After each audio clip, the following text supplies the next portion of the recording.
মুখ্যমন্ত্ৰীক মই আহ্বান জনাইছোঁ যে আপুনি এনে সেলফি তুলি আপুনি এনে ফটো সেশন কৰি থাকি একো লাভ নাই। আপুনি অকণমান পানীত থিয় হৈ এনে বাৰম্বাৰ আপুনি এনে কেইটামান ফটো উঠাই মানুহৰ পৰা এতিয়া সেন্টিমেন্ট লৈ লাভ নাই। আপুনি সহানুভূতিৰ খেল খেলি লাভ নাই। আপোনাৰ চৰকাৰৰ কাৰণে মানুহ বিধ্বস্ত হৈছে। গতিকে এই মুহূৰ্তত আপুনি অফিচত বহি যি নিৰ্দেশ দিব লাগে সেই নিৰ্দেশ দি এনেকুৱা বান বিধ্বস্ত বংকুৱাল, বান বিধ্বস্ত মহুৱামুখ, বান বিধ্বস্ত শিৱসাগৰ, বান বিধ্বস্ত দিচাংমুখ এইবিলাকক বচাবৰ কাৰণে ব্যৱস্থা গ্ৰহণ কৰিবৰ কাৰণে মই চৰকাৰ অসমৰ মুখ্যমন্ত্ৰীক আহ্বান জনাইছোঁ। এতিয়া অকল টিভি তোলাই থকাৰ সময় নহয়। অসমৰ মুখ্যমন্ত্ৰীয়ে কেৱল পানীত ৰৈ বা বোকা অকণমান খচি দেখুৱাই এনেকৈ কেৱল সহানুভূতিৰ খেল খেলি থাকিলে নহ'ব।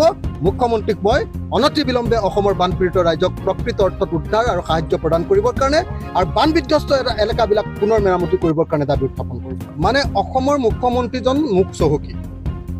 অসমৰ মুখ্যমন্ত্ৰীজনে কথা বেছিকৈ কয়, কামত কম আছে।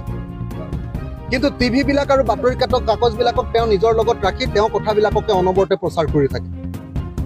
তো আজি যদি সঁচাকৈ অসমৰ চব মথাউৰি কংগ্ৰেছৰ দিনতে তৈয়াৰ কৰা হয় তেতিয়াহ'লে তেওঁতো স্বীকাৰে কৰি দিলে যে তেওঁলোকৰ দিনত কোনো মথাউৰি বনোৱা নাই। কংগ্ৰেছৰ দিনত গোটেই মথাউৰিবিলাক বনাইছিলে। গতিকে কংগ্ৰেছৰ দিনত বনাইছিলে কাৰণে কংগ্ৰেছৰ দিনত ভাগিবও পাৰে। কংগ্ৰেছৰ দিনৰ বনোৱা মথাউৰি ভাগিব পাৰে। তেওঁলোকৰ দিনত মথাউৰি বনোৱা নাই কাৰণে তেওঁলোকৰ দিনত ভগা নাই। কথাটো সেইটোৱে চাফা চাফি কথা। এই মুহূৰ্তত কংগ্ৰেছ বিজেপিৰ কথা কৈ থাকিব লাগেনে অসমৰ মুখ্যমন্ত্ৰীয়ে?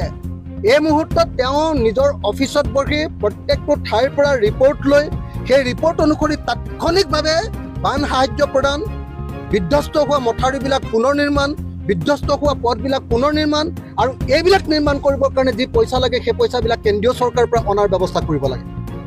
কেন্দ্ৰীয় চৰকাৰৰ ওচৰত এটা বাক্য ক'বৰ কাৰণে অসমৰ মুখ্যমন্ত্ৰীৰ সাহস আছেনে? অসমৰ মুখ্যমন্ত্ৰীক অকল প্ৰধানমন্ত্ৰীয়ে এটা ফোন কৰিয়ে দায়িত্ব সামৰা নাইনে? অসমৰ মুখ্যমন্ত্ৰীয়ে ক'ৰবাত এটা ঠাইলৈ গৈ বানপানীত গৈ অকণমান দ পথাৰত গৈ দ পানী এটুকুৰাত গৈ আঁঠুলৈকে পানীটো ডুবাই তাত ফটো ছেছন কৰি থাকিলে নহ'ব। অসমৰ মুখ্যমন্ত্ৰীক আমি বান বিধ্বস্ত এলেকাক পুনৰুদ্ধাৰ কৰিবৰ কাৰণে, তাৰ পথবিলাক নিৰ্মাণ কৰিবৰ কাৰণে, মথাউৰিবিলাক তাৎক্ষণিকভাৱে নিৰ্মাণ কৰিবৰ কাৰণে আৰু দুৰ্বল মথাউৰিবিলাক সবল কৰিবৰ কাৰণে দিহা দিবৰ কাৰণেহে অসম চৰকাৰক এই মুহূৰ্তত আমি আহ্বান জনাইছোঁ।